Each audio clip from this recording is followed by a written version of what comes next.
Salut salut, bienvenue pour une nouvelle vidéo, j'allais dire pour un nouveau vlog, mais c'est une nouvelle vidéo aujourd'hui. C'est, vous l'avez vu et je vous l'avais dit en vlog, pour le coup, la pâle du mois d'octobre et donc la dernière vidéo hors vlog pour le mois de septembre. Je sais, cette vidéo sort le 30 septembre, donc le dernier jour du mois de septembre, mais il y aura quand même un vlog demain.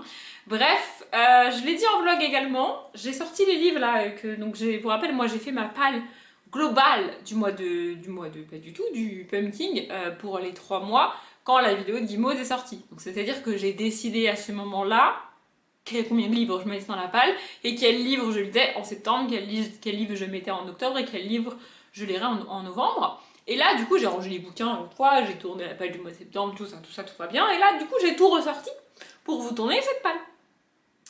Et alors, je sais pas qui a cru que je pourrais lire tout ça en octobre, mais ça va pas être possible, c'est-à-dire que ça rentrera pas. Voilà. Donc, je vais vous montrer tous ces livres-là en sachant pertinemment. Je vais pas dire que c'est sûr, mais qu'il est quasi sûr. À 99%, je dirais que je lirai jamais tout ça au mois d'octobre, en sachant qu'en plus, j'ai absolument pas lu ma palle du mois de septembre sur le mois de septembre, et que j'ai même dit en vlog, dans un espoir fou, que peut-être je pourrais caler les livres de septembre que j'ai pas lus en septembre sur octobre et sur novembre. Dans quel univers, je sais pas. Non mais vraiment, j'ai des ambitions de folie, c'est toujours le cas avec le pumpkin, j'adore le pumpkin, et donc je m'emporte. Au moment de faire ma palle, je m'emporte. Et je me sens des pouvoirs surpuissants de lecture, en mode la meuf va pouvoir lire 24 heures sur 24, 7 jours sur 7 pendant 3 mois, c'est pas possible, mais bon. C'est comme ça. Mini rappel sur le pumpkin, qu'est-ce que c'est? C'est un challenge organisé chaque année depuis 4-5 ans maintenant, je crois, par Guimauve de la chaîne Le Terrier de Guimauve. Elle est beaucoup plus présente sur Twitch si vous voulez la suivre, mais elle fait aussi quelques vidéos YouTube, notamment autour du pumpkin. Voilà, du coup, c'est un challenge littéraire qui se déroule approximativement du 1er septembre au 30 novembre. Voilà, bon, cette année il a été un petit peu décalé parce que Guimauve a dû décaler la sortie de la vidéo présentation, mais bon, c'est pas très grave. Voilà, bref, en tous les cas, au moment où sort cette vidéo, il reste encore 2 mois pour participer au pumpkin. Je vous remettrai à nouveau en barre d'infos le lien vers la vidéo présentation de Guimauve qui explique toutes les modalités de participation, comment tu valides le challenge, blablabla, bla bla, et le groupe Facebook. Moi, comme d'hab, les modalités, tout ça, je m'en fous. Et je me suis enjaillée cette année puisque j'ai mis un livre par sous-catégorie de chaque catégorie par mois et un graphique par sous-catégorie de chaque catégorie par mois. Oui, non, mais je me suis enjaillée, je vous l'ai dit, je lirai jamais tout ça, mais c'est pas très grave. Et là, en plus, difficulté supplémentaire pour moi, je me suis munie de mon petit carnet là avec les noms des catégories, tout ça, tout ça. Il va falloir, en direct live avec vous, parce qu'évidemment, j'ai pas fait ça à l'avance, que je me rappelle pourquoi j'ai mis tel livre dans telle sous-catégorie. Parce qu'il y a des fois, je joue un petit peu avec les mots, tu vois. En fait, il y a 4 menus, il y a 3 ou 4 sous-catégories par menu, donc tout ça, ça a des noms donnés par Guimauve, et en plus, elle donne des mots-clés qui nous permettent de mieux choisir et de mettre plus judicieusement des bouquins dans les catégories, tu vois.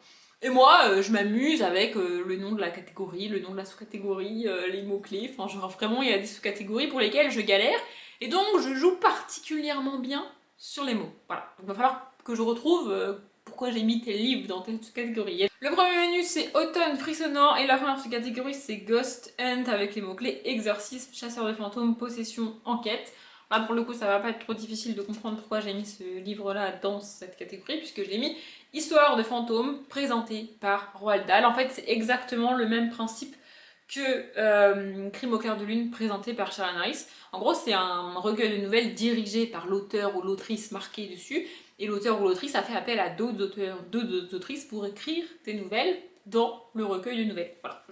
Je sais pas si c'est la même association, le même truc qui a dirigé celui-là que pour Sharon Harris, mais en gros, voilà. Du coup, on est sur un recueil de nouvelles. Il y a quelques petites illustrations. J'avoue que je suis un peu déçue de savoir que les nouvelles n'ont pas toutes été écrites par Roald Dahl, parce que moi je l'ai acheté pour Roald Dahl, tu vois, surtout. Mais bon, histoire de fantômes, il y a il y a le mot-clé chasseur de fantômes. On ne devrait pas être trop mal. Et j'ai aussi mis La Cité des squelettes de Richard Petit-Cygne. J'ai mis, alors je rappelle, j'ai dit que j'avais mis des graphiques et des bouquins. En fait, j'ai mis des romans que je vais lire pendant le mois, genre sur les jours normaux. Et j'ai mis en plus par sous-catégorie un livre que je vais lire sur un week-end à 1000 que je ferai au mois d'octobre. Je n'ai pas encore décidé quel week-end du mois d'octobre ça sera, j'en sais rien. Voilà, du coup ça c'est pour le week-end à 1000. Et en gros j'ai mis soit des graphiques, soit des livres très jeunesse, très courts. Là pour le coup il est écrit très gros, il y a quelques petites illustrations comme ça. Il y a aussi des pages noires il me semble, j'ai vu. Avec moins de texte, voilà, ou des grandes illustrations comme ça. Voilà, donc ça devrait se lire vite et ça fait moins de 200 pages largement normalement. Attendez, je vérifie ça. Voilà, ça fait 164 pages. Donc ça va. Et je l'ai mis pour le côté enquête de la sous-catégorie. Non mais c'est bien que je centralise mes idées. Puisqu'il y a marqué « Lorsqu'on accuse mon gros toutou, je perds patience. Qui que soit le responsable, il aura désormais Jacinthe Margot Pantoute à ses trousses. » Pourquoi il a accusé, j'en sais rien, c'est la dernière phrase du résumé que je viens de vous lire, mais je me suis dit niveau enquête, on était pas trop mal. Mini précision, parce que je l'ai pas fait pour moi, c'est tellement logique que je l'ai pas fait, mais pour le mois d'octobre, comme chaque année, j'essaye de mettre des livres qui, à mon sens, sont quand même dans le thème de Halloween. Vous voyez? Donc, genre, il y aura. En gros, il y a pas de romance, pas de contemporain, il y a beaucoup de fantastique, beaucoup de fantaisie, du thriller, des trucs comme ça. Des trucs qui parlent de sorcières, de squelettes, de fantômes, enfin Halloween quoi, tu vois. Pour moi, Halloween, c'est tout le mois d'octobre. Oui, bah ça va, il y a des gens pour qui Noël, ça commence le 1er novembre et je dis rien à personne. Donc Halloween, pour moi, ça commence le 1er octobre. C'est comme ça. La deuxième sous-catégorie, c'est le portrait du mal, et là, il faut une couverture avec un visage. Bon, Guimauve avait précisé sinistre, mais je vous avoue que je sais pas trop à quoi ça ressemble un visage sinistre. Et j'ai tellement galéré à caler de la bitlite dans le pumpkin que quand j'ai vu ça, bah je me suis dit let's go. Donc c'est Les Sentinelles, le tome 1, forgé dans le sang de Alexandra Ivy. J'aime beaucoup Alexandra Ivy, j'ai adoré Les Gardiens de l'Éternité, qui est une saga de vampires que vraiment j'adore. Et ici, a priori, on est aussi avec des vampires, mais bon d'accord, c'est un demi-visage, mais vas-y, ça passe. Elle a pas dit ça va, c'est bon, je fais ce que je veux. Voilà, donc on va être avec... Et puis aussi, il est question d'enquête. Oui, ça c'était la catégorie d'avant, je sais, mais je fais ce que je veux, hein, voilà. Et pour le livre du week-end d'amis, j'ai mis Le Dernier bal des sorcières de Erin Hartfield. Alors le visage est clairement pas la plus grosse partie de la couverture, mais il y a quand même un visage. Elle a pas dit que le visage, il devait être toute la couverture. Hein. Du coup, voilà. Et franchement, on peut pas dire qu'elle est particulièrement joyeuse, cette petite fille, voyez-vous. Donc ça passera, voilà. En plus, il est extrêmement court. Franchement, il fait même pas 100 pages. Ah voilà, il fait 87 pages. Donc, il n'y a pas d'illustration pour le coup dans celui-là, mais ça va se lire vite quand même. Donc, normalement, lui, je devrais réussir à le lire. Et la troisième et dernière sous-catégorie de ce menu, c'est les Sakuma Drop au milieu des Lucioles. Et là, les mots-clés, c'est historique, drame, biographie, mémoire, frères et sœurs. J'ai hâte de voir ce que j'ai mis, parce que je ne sais plus.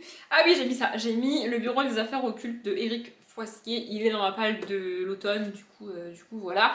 Pour le côté historique, c'est marqué 1830, dans un Paris fiévreux, encore sous le choc des journées révolutionnaires de juillet, le gouvernement de Louis-Philippe, nouveau roi des Français, encore une fois les Françaises on se passera, tente de juguler une opposition divisée mais virulente. Voilà, j'ai trop hâte de le lire, je l'ai mis dans ma palle d'automne, j'ai trop hâte de le lire, je pense que c'est un des premiers que je vais lire sur le mois d'octobre, parce que franchement j'ai trop hâte. Et pour le côté drame mémoire, pour le livre du week-end d'Amil, j'ai mis L'étrange histoire de Benjamin Button, écrit par Francis Scott Fitzgerald. Et en vrai, L'étrange histoire de Benjamin Button est une histoire extrêmement courte, puisque dans ce livre-là, on a une autre histoire. Vraiment. Donc c'est L'étrange histoire de Benjamin Button, suivi de La Lie du bonheur. Et L'étrange histoire de Benjamin Button fait 59 pages. Donc, mon objectif vraiment, c'est de lire L'étrange histoire de Benjamin Button. Si jamais je m'enjaille et j'ai le temps, je lirai l'autre nouvelle du coup. Mais voilà, c'est principalement ça. Donc, pour le côté drame et un petit peu biographie, un petit peu mémoire, je pense que vous connaissez tous au moins de nom le film et au moins le résumé de ce film. Je trouve que c'est pas trop déconnant quand même. Je passe au deuxième menu qui est Automne de l'étrange. La première sous-catégorie, c'est Les mystérieux habitants de Postfield, avec les mots-clés parfaits pour octobre, évidemment. Automne, Halloween, Samhain. Donc là, en gros, globalement, comme chaque année, moi dans cette catégorie-là, je mets tout ce qui colle avec Halloween. Donc il y a une bonne partie des bouquins que je viens de vous montrer qui auraient pu rentrer ici parce que Halloween, tu vois. Et j'ai choisi de nouveau, alors j'ai du mal avec les recueils de nouvelles, mais cette année j'ai décidé d'en mettre plusieurs. On m'appelle du Bunky, je ne sais pas pourquoi. Donc j'ai mis Scary Stories de Alvin Schwartz. Voilà, illustré par Stephen Gamel. Voilà. Donc on est sur plusieurs petites histoires qui sont censées faire peur. Alors je dis censées faire peur parce que globalement, moi j'ai rarement peur en fait, j'ai rarement peur avec des histoires fictives, voyez-vous. Donc du coup ça passe pas trop. Il aurait pu très bien passer dans la catégorie livre pour le week-end à 1000 parce qu'il est quand même très illustré. Il y a très très peu de pages avec beaucoup de texte. Genre j'arrive même pas pour tout vous dire. Alors, là, je viens enfin de tomber sur une double page avec que du texte. Mais il y en a vraiment très très peu. Mais quand même, il est quand même très gros. Et du coup, si je mets ça en livre pour le week-end à 1000, bah du coup... Après, je peux plus mettre grand chose parce que ça fait déjà plus de 300 pages quoi. Du coup, voilà. Je suis pas certaine que je vais réussir à le lire, que je vais aimer. Mais j'avais envie de tenter. Et du coup, pour le graphique du week-end à 1000, j'ai mis le grimoire d'Elphie, le tome 1, L'île presque, de Arleston, Alouette et Minnie Ludwig. Donc ça, ce sont que les noms de famille, il n'y a pas les prénoms, je suis désolée. Ils sont probablement écrits dedans, mais enfin bref. Voilà, grimoire, sorcière, sorcière, Halloween, j'ai pas vraiment d'autres arguments.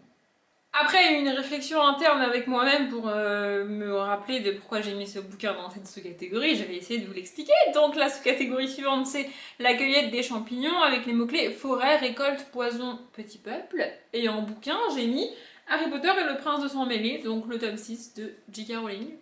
Il est là. Enfin, oui, je l'ai sorti de sa magnifique étagère du mois d'août, tout ça, tout ça.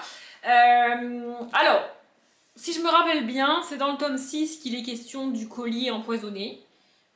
Voilà. Si c'est pas le cas. En fait, là, à l'heure où je vous parle, le tome 5 est posé juste là-bas, là, je l'ai pas fini. Donc peut-être c'est dans la fin du tome 5. Mais il me semble que c'est dans le tome 6 avec Drago et tout, l'histoire du collier empoisonné. Donc pour poison, ça marche. On a quand même une forêt sur le tome 6. Donc pour le forêt, c'est pas déconnant. Voilà. Et c'est dans ce tome 6 là que Harry va initier sa récolte, oui, j'appelle ça comme ça, des Horcruxes. Voilà mes 3 justifications un petit peu bancales, mais je trouve que c'est pas si mal. Et surtout, il faut absolument que j'avance dans ce tome 6, il faut absolument que je termine le tome 5 et que je lise celui-là. Je voudrais d'ici le 31 décembre avoir terminé la saga. Au rythme où je lis les tomes, ça dirait que je me dépêche en fait, donc voilà. Et pour le graphique, j'ai choisi un mot-clé qui me fait galérer chaque année, mais là j'avais le graphique parfait, c'est Petit Peuple. Donc, Watt, la fée qui avait perdu ses ailes, le tome 1 de Cazeneuve, William et Jack Moir. Donc pareil, on a que les noms de famille, pas les prénoms, je suis désolée. On parle de fée, Petit Peuple, je n'ai rien de plus à ajouter. La troisième sous-catégorie de ce menu, donc automne de l'étrange toujours, c'est In the Dark I Hear a Call. Et les mots-clés, bon là c'est la catégorie où Guimauve s'est lâché sur les mots-clés, vous vous souvenez, ou peut-être pas. Donc il y a fantasy, dark fantasy, ambivalence, quête, duplicité, pouvoir, obscurité, lumière, destinée, loyauté, mauvaise influence. Oui non mais elle s'est lâchée, vraiment elle s'est lâchée. Et j'ai mis de la fantaisie. Alors en prenant le bouquin, je me suis dit, jamais j'aurai le temps de le lire. C'est-à-dire à un moment donné, ça ne passera pas, mais c'est pas grave. Dans quel sens c'est, je sais pas. La voix des ombres, le tome 1, le tueur parfait n'a pas d'amis, il n'a que des cibles. C'est pas ça. C'est la voix des ombres, je sais pas. La voix des ombres, l'ange de la nuit tome 1, la voix des ombres tome 1, l'ange de la nuit.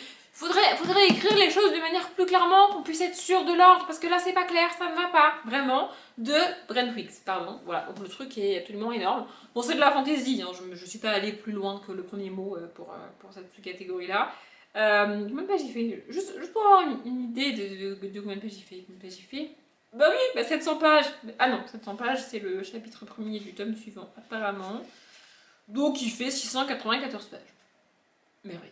Et avec le mot-clé pouvoir, j'ai mis super, le tome 3, Home Sweet Home de Frédéric Maupomé et David. J'aime beaucoup cette saga, du coup j'ai déjà lu les 2 premiers tomes. Et il est question de 3 enfants qui ont pas mal de pouvoirs naturels. Ils peuvent voler, changer leur apparence, enfin vraiment ils peuvent faire des trucs... Normalement t'as un pouvoir comme ça, genre tu peux soit voler, soit changer ton apparence, soit courir super vite, mais non, eux ils ont plein de trucs comme ça tout rassemblés en eux, donc c'est assez cool. Ils ont pas de parents et ils se débrouillent tout seuls, enfin comme ils peuvent, voilà. J'aime bien suivre ces enfants, c'est cool, du coup je suis contente d'avoir réussi à caler ce tome 3 dans Pumpkin. Ce menu à 4 sous-catégories, et la dernière c'est... Oh, j'adore cette citation, à chaque fois c'est ouf. Soit vent, rêve, cendre et néant, soit nuit, noir, âme et souhait. Et les mots-clés c'est conte, gothique, macabre, sorcière, sauvetage et disparition. Bon, celui-là je l'ai mis exprès dans le pumpkin, vraiment, c'est un pavé énorme, mais il faut, écoutez-moi bien, il faut absolument que je lise ce livre en octobre 2022. Vraiment. Les bannis et les proscrits, le tome 1, Le feu de la sorcière de James Clemens. Sorcière, je peux pas chercher plus loin. Il est vraiment très très gros, il me fait très très peur, mais je veux absolument le caler. S'il faut, je lirai 2 pages par jour jusqu'à la fin du mois, j'en ai rien à foutre. Peut-être que 2 pages par jour ça suffira pas, c'est sûr, mais bref, je veux lire absolument ce livre au mois d'octobre. Ça va être une de mes priorités, genre vraiment, parce que il y a un bout de mon cerveau qui me dit que si je le lis pas cette année au mois d'octobre, je le lirai jamais. Donc, je vais le lire. Et toujours pour le côté sorcière, j'aime beaucoup les sorcières, donc c'est Fils de sorcière de Pierre Bottero. Voilà, je l'ai mis pour la partie week-end d'amis parce que je voulais absolument le caser et qu'au bout d'un moment je savais plus où le mettre. En vrai, il n'est pas tant illustré que ça. Bon, il y a quelques illustrations évidemment, tu vois, il n'y a pas énormément de texte sur cette double page, mais il y a quand même pas mal de double pages avec que du texte, tu vois. Tu vois, j'ai pas galéré du tout à trouver une page sans illustration, sans espace, sans vide, sans rien. Au pire, je le lirai pas du tout sur le week-end d'amis, je le lirai dans le mois comme ça, mais j'avais envie quand même de le mettre. Je suis désolée si la luminosité bouge, mais le soleil et les nuages ont décidé de jouer à cache-cache aujourd'hui, donc du coup je suis désolée, mais ça sera comme ça. Bref, le troisième menu, pardon, c'est automne, douceur de vivre, et la première sous-catégorie, c'est de citrouilles en valent mieux qu'une, et donc là il faut lire, commencer ou terminer une duologie. J'ai pas du tout triché cette fois-ci, puisque j'ai mis L'aura noire, le tome 1 de Roberto Sanquer. Voilà, c'est un tome 1 d'une duologie, je ne triche pas. Lui pour le coup, l'avoir en main, si je le lis pas au mois d'octobre, c'est pas dramatique en soi. Ça fait très longtemps que je veux lire cette saga, ça fait des années que j'ai acheté le tome 2, sans me rendre compte que c'était le tome 2 que j'ai acheté et pas le tome 1. Du coup, lui, je l'ai pas acheté il y a très très longtemps, mais je l'ai quand même mis là, parce que ça fait 1000 ans que j'ai le tome 2, j'ai l'impression, donc voilà, je me suis dit pourquoi pas. C'est quand même un beau bébé, hein. Je me rends compte au mois d'octobre, j'ai mis des. Oui, au mois d'octobre, j'ai mis des beaux pavés quand même. La meuf, elle a cru que. Elle a cru qu'elle avait combien de temps pour lire par jour? 467 pages. Mais bien sûr, Audrey, mais bien sûr. Je sais pas si j'aurai le temps de le lire, mais bon, on va essayer. Et ça me fait mal de le dire, mais j'ai dû me résoudre à ne pas mettre de graphique livre pour le week-end d'amis dans cette sous-catégorie parce que j'en ai marre de tricher et de sortir des explications tirées par les cheveux. Il y a extrêmement peu de duologie graphique, donc j'ai pas cherché. En fait, il en existe, hein, je le sais, il y en a même une que j'ai lue et qui est dans ma bibliothèque entièrement. Je pourrais la relire par exemple, c'est pas non plus. Enfin voilà. Donc voilà, j'ai décidé de pas mettre de livre pour le week-end d'amis dans cette sous-catégorie et d'arrêter de me torturer le cerveau pour trouver une explication valable à un bouquin qui en vrai n'a rien à foutre là. La deuxième sous-catégorie, c'est la maison Slangster avec les mots-clés humour, livre audio, série audio et podcast. Et je vous cache pas que je viens de faire une immersion en moi-même pour essayer de me rappeler pourquoi je trouvais que mettre ce livre dans cette catégorie c'était une bonne idée. Je vous montre le bouquin. Charlotte Lupin et moi, le tome 11, Le port des ténèbres de Irène Adler. Je ne sais pas. La seule explication, c'est que j'ai trouvé avec moi-même, hein, c'est que c'est pas vraiment un livre humoristique, c'est pas très drôle en soi, c'est des petites enquêtes du petit Sherlock, du petit Arsène Lupin et de la petite Irène Adler. Donc, mais c'est fun en fait. Pour moi, c'est un bon moment, vraiment. C'est un moment pas prise de tête, c'est pas drôle en mode tu rigoles toutes les 3 pages, tu vois, mais ça me fait sourire. J'aime bien voir leur relation qu'ils ont, leur relation se développer, les sentiments qui au fil des tomes arrivent. Je trouve ça mignon en fait. Plus que drôle, je trouve ça mignon. Je sais, mon explication elle est bancale, mais je sais plus pourquoi j'ai mis ça là. Je sais pas. Donc il est là et puis c'est tout. Et pour le week-end d'amis, j'ai mis Le Manoir Croquignol, donc le tome 1, Coup de foudre à l'école de Monsieur Tan et Camille Roy, pardon. Je l'ai mis là parce que Monsieur Tan est surtout connu pour son humour un peu noir, un peu grinçant. Il y a le mot humour dans les mots-clés. J'en ai pas plus d'explications. Ça de nouveau, cette sous-catégorie me fait galérer de toute façon, donc c'est comme ça. Ah, pour la prochaine sous-catégorie, j'ai pas du tout triché, vous allez voir, c'est parfait, puisque la sous-catégorie c'est Il n'y a jamais trop d'épices dans ma pumpkin pie, et les mots-clés c'est nourriture, enfance, famille, transmission, plaisir non coupable. J'ai mis un livre jeunesse qui a dans son titre de la nourriture. Je peux pas faire mieux, franchement, je peux pas faire mieux. La pâtisserie Bliss, pardon, de Catherine Littlewood. Voilà, en plus, il y a de la nourriture partout sur la couverture, c'est de la jeunesse, on va y suivre des enfants, enfin je peux pas faire mieux là, vraiment je suis au max. Bon, je suis désolée, le cadrage a dû complètement bouger parce qu'en allant chercher la pile de livres suivante, je vous ai bousculé. Voilà, donc désolée, mais c'est comme ça. Au niveau du livre pour le week-end d'Amile, j'ai mis La boîte à musique, le tome 5, Les plumes d'aigle douce de J.G. Et Carbone, je l'ai mis ici pour le côté enfance, parce qu'on suit quand même une fille qui est sur la fin de son enfance, début de la préadolescence, le côté famille aussi avec son père et tout, et surtout le côté transmission, parce que la boîte à musique, au tout début du tome 1, c'est une boîte à musique qui appartenait à sa mère qui est malheureusement décédée, et que son père lui offre pour son anniversaire. Ah non mais il y a des fois je triche particulièrement de manière très grossière. J'ai dit dans l'appel de semaine que j'avais pas triché, que j'avais joué sur les mots. Il y a des fois où je joue particulièrement bien sur les mots de manière très à la limite de la triche, un peu soyons honnêtes. Mais il y a des fois, le livre il colle parfaitement aux mots-clés que Guimauve elle a dit. Je respecte les règles de temps en temps. Voilà. Et la quatrième sous-catégorie de ce menu, c'est Chante-moi une chanson Saint-Sénat avec les mots-clés mythes et légendes, voyage dans le temps, magie, dépaysement. Mythes et légendes, c'était la catégorie parfaite pour lui. Il est aussi, si je me rappelle bien, dans ma palle de l'automne. Je ne pouvais pas ne pas le mettre ici. Évidemment. Le Alison Germain. Donc, c'est quoi le titre de la saga? Les Chroniques homériques, le tome 3, la marque de Chronos. J'ai trop hâte. Lui, vraiment, j'ai trop hâte. Je l'ai pas mis en septembre parce que je savais que je le lirais avant le début officiel de l'automne si jamais je le mettais en septembre. Mais j'ai vraiment, vraiment, vraiment trop hâte. Il n'est pas très Halloweenesque celui-là, hein, je sais. Mais je pouvais pas attendre plus. C'était pas possible. Donc voilà, j'ai trop hâte de le lire. Vraiment, vraiment, j'ai trop hâte. Globalement, tous les livres que j'ai mis dans ma palle de l'automne, j'ai vraiment hâte de les lire. Et pour le côté aussi légende, un petit peu magie et un petit peu dépaysement, j'ai mis Petit Grimoire, Légende des Dragons de Patrick Sénécal et je sais plus son prénom à elle. Je sais que c'est Séverine, je crois. Séverine Pinault. Voilà. Je suis un peu deg de l'avoir eu en poche et pas en grand format comme j'avais eu les autres. Mais je l'ai trouvé d'occasion, j'ai pas pu résister. J'adore les dragons. Et voilà. Vraiment, si je le trouve un jour en grand format, je le rachèterai en grand format. Ils sont trop beaux. Après, ils coûtent pas très cher. Hein. Genre celui-là, c'est 9,50€. Franchement, pour l'objet, rien que pour l'objet livre, c'est le prix en fait. Sans compter ce qu'il y a dedans, les informations et tout, les illustrations. Je vais essayer de vous montrer une page. Genre, voilà. Je n'ai pas les mots. Et on passe enfin au dernier menu, donc automne rayonnant. Et la première sous-catégorie va mettre mon accent anglais à rude épreuve. We all born naked and the rest is drag. Et donc là, les mots-clés, c'est LGBTQIA+, amour de soi, diversité, inclusivité. Pourquoi j'ai mis ce livre-là dans cette catégorie, je sais pas, je vous le montre, on va essayer. Circé, de Madeleine Miller. Je ne sais pas, je ne sais pas. Fruit des amours d'un dieu et d'une mortelle, Circé la nymphe grandit parmi les divinités de l'Olympe, mais son caractère détonne. On l'a dit sorcière parce qu'elle aime changer les choses, plus humaine que céleste parce qu'elle est sensible. En l'exilant sur une île déserte comme le fut jadis Prométhée pour avoir trop aimé les hommes, ses pères ne lui ont-ils pas plutôt rendu service? Là, l'immortelle peut choisir qui elle est, demi-déesse certes, mais femme avant tout, puissante, libre, amoureuse.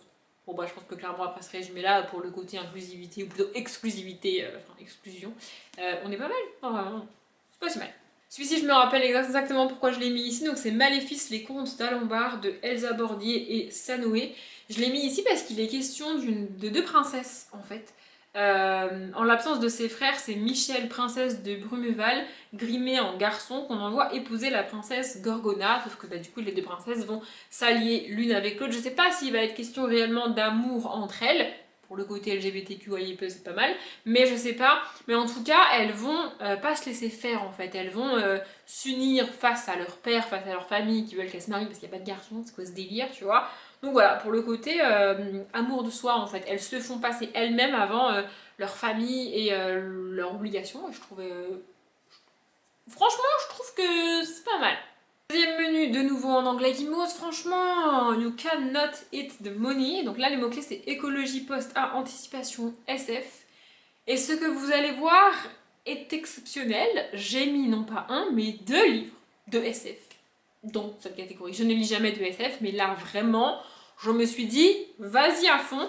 Donc le livre que j'ai mis, c'est L'homme invisible de H.G. Wells. Je pense qu'en termes de science-fiction, on tient là une référence. Enfin, je veux dire, voilà. Si c'est pas de la SF, je sais pas. Hein. Moi, il est considéré comme l'un des plus grands auteurs de SF du monde. Donc à un moment donné, si j'ai pris le seul bouquin qui est pas considéré comme de la SF, moi je sais plus quoi faire. Hein. Je sais pas, je ne sais pas. Mais si c'est pas de la SF, je suis désolée, mais pour moi, c'est de la science-fiction. Un homme invisible, c'est de l'ordre de la science-fiction. Voilà.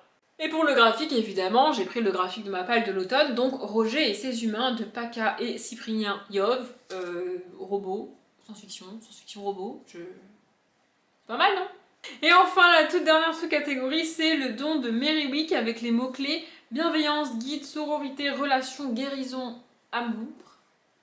Je sais pas. Donc j'ai mis Équation à une inconnue de Richard North Patterson dans cette sous-catégorie. Lui, je voulais absolument le caser et c'est exactement comme le feu de la sorcière. Il faut absolument que je le lise au mois d'octobre, sinon je le lirai jamais. Il est question de quelqu'un qui est a priori accusé à tort d'un meurtre et de l'avocat qui va tout faire pour le sauver. Du coup, je me suis dit, niveau bienveillance, on n'est pas trop mal. Je suppose qu'il y a une relation qui va se lier entre eux.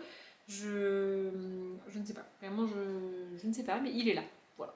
Et pour le graphique, j'ai tout simplement joué avec le mot sororité, enfin joué pas vraiment, puisque j'ai mis les sœurs Grémiel, tome 3, le trésor de Lucille, de Di Gregorio et Barbucci, je sais pas, je sais jamais comment on dit ce nom, dites-le moi à la fin, je ne sais pas. Voilà. On va suivre trois sœurs, ici c'est la petite dernière du coup. Du coup, je sais pas s'il y aura un tome 4 ou si la saga est finie, parce qu'elles sont trois et on a eu un tome par sœur, donc logiquement, c'est censé être fini. Voilà, on suit trois sœurs, sororité, je n'aurais pas mieux. Voilà, je vous ai montré tous les livres, ça c'est l'objectif de lire tout ça en un mois. Oui, non, mais clairement, je vous ai dit, c'est pas possible, ça ne rentrera jamais, mais sait-on jamais, peut-être que pris d'un excès de Audrey n'a plus besoin de dormir et devient insomniaque, je pourrais lire tout ça sur le mois d'octobre, on ne sait pas, on ne sait pas, on ne sait pas. Je viens de foutre un bordel monstrueux dans mon appartement, il faut qu'il y ait des livres littéralement partout autour de vous par terre, c'est une catastrophe. Donc il va falloir que j'aille ranger tout ça. J'espère que la vidéo vous a plu vous me suivrez lire ça ou pas lire ça en vlog sur le mois d'octobre parce qu'il n'y aura pas une vidéo par jour au mois d'octobre mais je vais quand même continuer à vlogger au mois d'octobre. Hein. Ne vous inquiétez pas si vous vous inquiétez. Bref, comme d'habitude, je vous souhaite une bonne journée, un bon après-midi, un bon appétit ou une bonne nuit et je vous dis à demain.